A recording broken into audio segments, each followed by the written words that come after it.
başıma hansı hadisə gəlirsə gəlsin, həmişə özümü günahkar bilirəm ki, mən icazə vermişəm.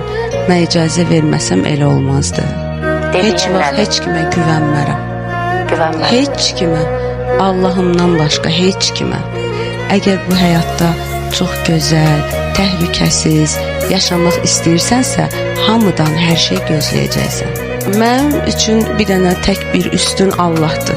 Allahdan başqa bütün bəndələrin hamısı mənim üçün eynidir. Mənim üçün üstün olan Allahdır, vəssalam. Mən hər kəsə özüm kimi eyni gözlə baxıram. Kimsə mənə ola bilər, başqa niyyət bəsləyə bilər, başqa cür bəsləyə bilər.